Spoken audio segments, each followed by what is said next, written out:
नमस्कार, आप देख रहे हैं मेरा गांव मेरा देश और मैं हूं आपके साथ जागृति। तो चलिए रुक करते हैं खबरों का। चंडीगढ़ में पंडित मदन मोहन मालवीय और पूर्व प्रधानमंत्री अटल बिहारी वाजपेयी की जयंती के मौके पर राज्य स्तरीय समारोह का आयोजन किया गया। कार्यक्रम को संबोधित करते हुए सीएम ने घोषणा की कि 2022 को सुशासन अंत्योदय उत्थान वर्ष के रूप में मनाया जाएगा। सीएम ने इस मौके पर ऐलान किया कि पूर्व प्रधानमंत्री अटल बिहारी वाजपेयी की याद में गुरुग्राम में एक स्मृति पार्क बनाया जाएगा। तो वहीं उन्होंने कहा कि जनवरी से परिवार पहचान पत्र के माध्यम से राशन मिलेगा और पीडीएस के लिए अब राशन कार्ड ले जाने की जरूरत नहीं होगी। उन्होंने कहा कि परिवार के सदस्य बढ़ाने या घटाने का हिसाब भी परिवार पहचान पत्र में होगा।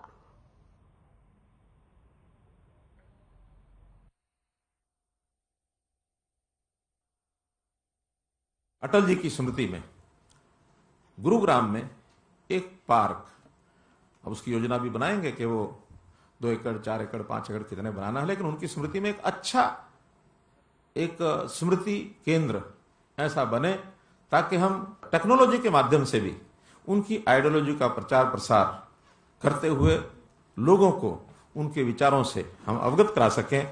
पीडीएस की एक नई योजना, इसकी भी मैं अनाउंसमेंट कर रहा हूं कि हमारे जो राशन कार्ड हैं अभी वो छप करके जाते हैं, वही लेके जाता है पीडीएस की दुकान पर, उसी हिसाब से राशन लेके आता है। लेकिन जनवरी महीने का जो राशन है अब चेंज करके केवल वहां उसने परिवार पहचान पत्र बताना है और परिवार पहचान पत्र के हिसाब से जो उसमें नंबर ऑफ मेंबर्स होंगे उसके हिसाब से उसको राशन मिल जाएगा। उसको अपना राशन कार्ड अलग से नहीं ले जाना है। अगर उस परिवार के सदस्य कम हो जाएंगे तो कम का मिलेगा, ज्यादा हो जाएंगे तो ज्यादा का मिलेगा। कम ज्यादा कैसे होंगे? हमने डेथ रजिस्ट्रेशन ये भी एक प्रकार से जरूरी कर दी है। बर्थ रजिस्ट्रेशन, इसको भी हम हेल्थ डिपार्टमेंट और हमारा जो पंचायत विभाग है उन दोनों से मिलकर के इसको भी अनिवार्य कर रहे हैं। मैरिज को भी हम रजिस्ट्रेशन करवा रहे हैं। मैरिज होते ही परिवार का सदस्य जिसका बढ़ गया है बढ़ा देंगे, जिसका घट गया घटा देंगे। वो तो अगर प्रदेश के अंदर ही है मैरिज तो दोनों हो जाएंगे, इधर घटेगा इधर बढ़ेगा। प्रदेश के बाहर शादी हुई है या बाहर से शादी हुई है तो अकॉर्डिंगली उसका निर्णय होकर के जनवरी का राशन इस हिसाब से मिले। प्रदेश में पूर्व प्रधानमंत्री अटल बिहारी वाजपेयी की जयंती के उपलक्ष्य में सुशासन दिवस के रूप में मनाया गया। इस मौके पर बीजेपी प्रदेश अध्यक्ष ओपी धनखड़ ने श्रद्धा सुमन अर्पित किए। वाजपेयी की 97वीं जयंती बूथ नंबर 97 यानी बादली हल्के के गांव लगरपुर में मनाई गई। इस अवसर पर ओपी ने लगरपुर गांव में बुजुर्गों और महिलाओं के लिए बनाए गए सत्संग भवन में हॉल का भी लोकार्पण किया। धनखड़ ने कहा कि अटल बिहारी वाजपेयी ने देश भर में स्वराज को मजबूत करने का संकल्प लेकर उसे दिशा में जीवन पर्यंत कार्य किया। उन्हीं के सिद्धांतों पर चलते हुए मोदी सरकार ने ग्राम स्वराज को मजबूत किया है और सुशासन के संकल्प को पूरा किया है। उन्होंने कहा कि अटल जी ने जय जवान जय किसान के साथ जय विज्ञान का भी नारा दिया था। उसी पर कार्य करते हुए सरकार ने किसानों को फसल का पूरा दाम किसानों के खाते में सम्मान राशि डालने का काम किया है।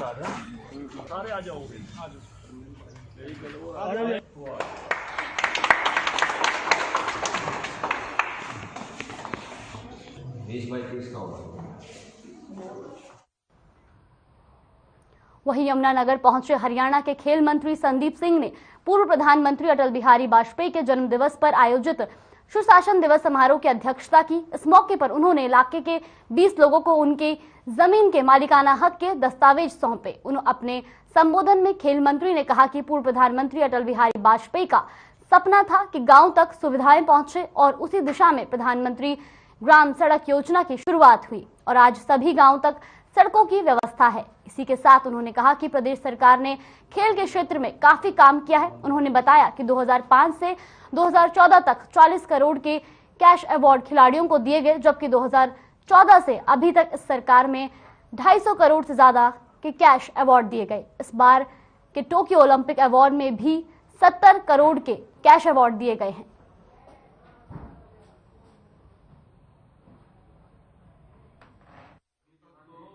दिवस मनाया गया है, इसके बारे में क्या कहना चाहिए? देखिए, सुशासन दिवस के ऊपर पंडित मदन मोहन मालवीय जी और हमारे पूर्व में रहे प्रधानमंत्री अटल बिहारी वाजपेयी जी के जन्मदिन पर हम इसको मनाते हैं और पूरे देश भर में इसको सुशासन दिवस के रूप में मनाया जाता है। आज क्रिसमस भी है, तो मैं अपने जितने भी क्रिश्चियंस भाई बहन उनको भी क्रिसमस की बधाई देता हूँ। काफ़ी योजनाएं हमारी नई आ रही हैं, हमने कई योजनाएं नई लेकर भी आए थे और अभी फ़िलहाल हमारा जो मेन फोकस है वो खेलो इंडिया के ऊपर है, क्योंकि फरवरी के महीने में फर्स्ट वीक में हम इसका उद्घाटन कर रहे हैं 5 फरवरी को। तो ये 10 दिन की लगातार गेमें चलेंगी और पूरे प्रदेश भर में हम इसको बता रहे हैं कि हमारी ये गेमें हो रही हैं। ये पूरे देश भर के नौजवान आएंगे, बच्चे आएंगे 18 साल के।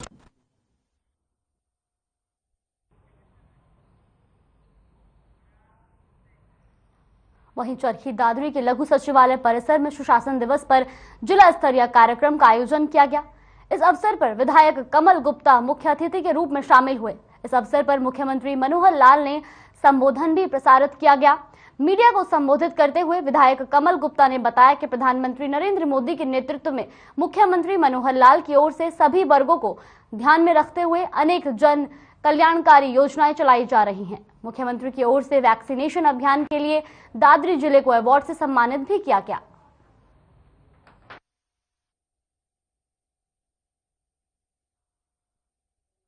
केवल दादरी और न केवल हरियाणा बल्कि पूरा देश आज 2 महान व्यक्तियों का जन्मदिन है। उनको श्रद्धांजलि देने के लिए, और जैसा कि पहले भी तय हो चुका 2014 में कि जो 25 दिसंबर इस देश के पूर्व महामंत्री श्रीमान अटल बिहारी वाजपेयी का जन्म दिवस है, इसको सुशासन के रूप में मनाने का संकल्प उसी दिन किया था और तब से लेकर आज तक 25 जनवरी को सुशासन के रूप में मनाया जाता है। खासकर वैक्सीनेशन में हमारे स्वास्थ्य विभाग और हमारे जितने कर्मचारी हैं, उन्होंने सभी ऑफिसर साहिबान ने बहुत मेहनत की है। और अभी भी आप देख रहे हो कि हर गांव जिनमें ज्यादा वैक्सीनेशन कुछ रह गए लोग, किसी में 10 रह गए, 15 रह गए, तो सभी अफसर्स को गांव दे दिए गए और डोर टू डोर जा रहे हैं। मैं पीछे कादमा गया था, माइकला गया था, तो एक एक घर को हमने दस्तक दी है। और जैसे माइकला गया तो जितने भी रह रहे थे 5-10, हमने सुनिश्चित किया कि उसी दिन वैक्सीनेशन करके उस गाँव को हम पूरा करके आए। तो हम डोर टू डोर जो अप्रोच कर रहे हैं इसमें, और स्वास्थ्य विभाग इसमें, तो इसलिए आई थिंक हमें अवार्ड मिला है। तो मुझे आगे भी उम्मीद है कि आप सबके सहयोग से हम ये कोविड की जो लहर है इसको निपटेंगे और अच्छा प्रदर्शन करेंगे।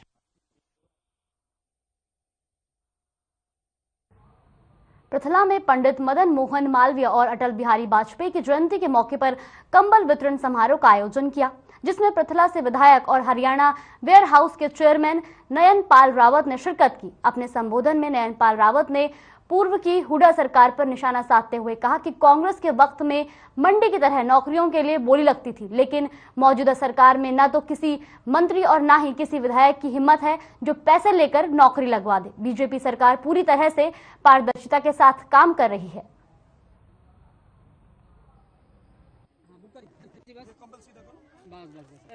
देखिए, आज महामना पंडित मदन मोहन मालवीय जी की 160वीं जयंती पर एक सद्भावना सम्मेलन हमारे फरीदाबाद में मेरे पृथला विधानसभा क्षेत्र में हुआ है और एक संस्था है जो इसको जो ना बड़े सुचारू रूप से चला रही है।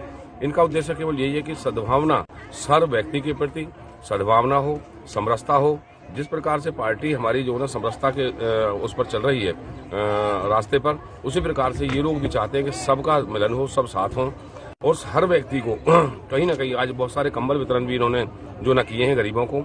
तो किसी भी गरीब व्यक्ति को कोई चीज की अगर सहायता की जरूरत है तो ये जो संस्था है वो पूरी तरह से उसका सहयोग करेगी।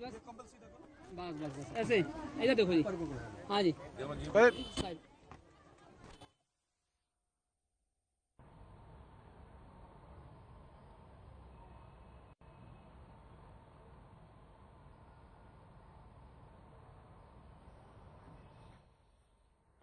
पृथला में पंडित मदन मोहन मालवीय और अटल बिहारी वाजपेयी की जयंती के मौके पर कंबल वितरण समारोह का आयोजन किया, जिसमें पृथला से विधायक और हरियाणा वेयर हाउस के चेयरमैन नयन पाल रावत ने शिरकत की। अपने संबोधन में नयन पाल रावत ने पूर्व की हुडा सरकार पर निशाना साधते हुए कहा कि कांग्रेस के वक्त में मंडी की तरह नौकरियों के लिए बोली लगती थी, लेकिन मौजूदा सरकार में न तो किसी मंत्री और न ही किसी विधायक की हिम्मत है जो पैसे लेकर नौकरी लगवा दे। बीजेपी सरकार पूरी तरह से पारदर्शिता के साथ काम कर रही है।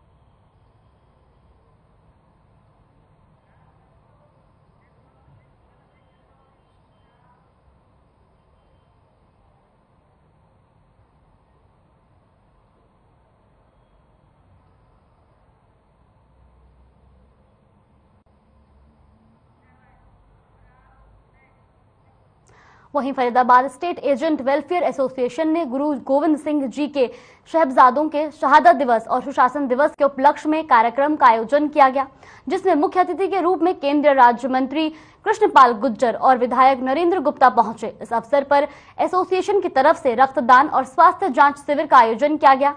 इस मौके पर केंद्रीय राज्य मंत्री कृष्णपाल गुर्जर ने कहा कि पूर्व प्रधानमंत्री अटल बिहारी वाजपेयी और मदन मोहन मालवीय के जन्मदिन के साथ गुरु गोविंद सिंह जी के साहबजादों का शहादत दिवस भी है, जिसको लेकर वह उनकी कुर्बानियों को नमन करते हैं।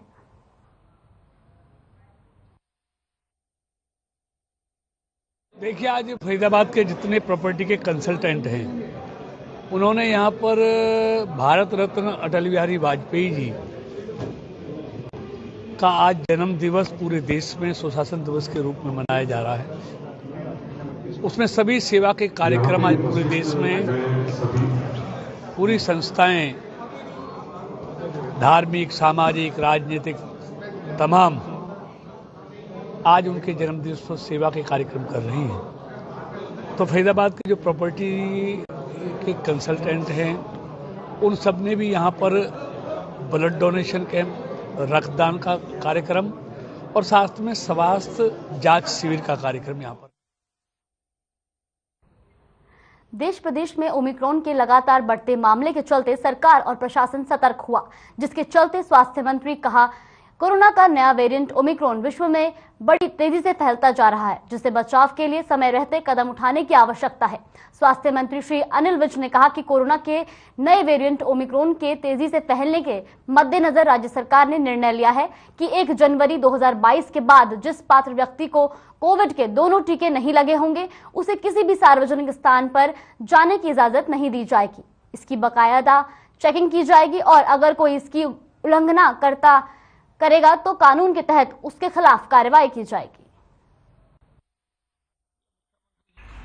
एक हमने नाइट कर्फ्यू लगाया, रात 11 बजे से लेकर सुबह 5 बजे तक का नाइट कर्फ्यू है, और किसी भी गैदरिंग में 200 से ज्यादा लोगों के एकत्रित होने पर पाबंदी होगी। उसको चेक किया जाएगा, अगर कोई उल्लंघना करेगा तो कार्रवाई की जाएगी। बड़ी तेजी से ओमिक्रॉन सारे देशों में फैलता जा रहा है, हमारे देश में भी केस बढ़ रहे हैं, तो इसको बचाव के लिए समय रहते कदम उठाना बहुत आवश्यक है।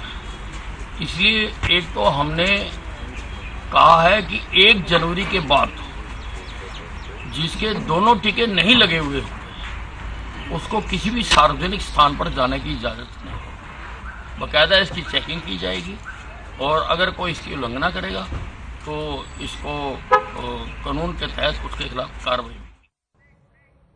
वक्त हो चला एक छोटे से ब्रेक का। ब्रेक के बाद फिर लौटेंगे खबरों के साथ।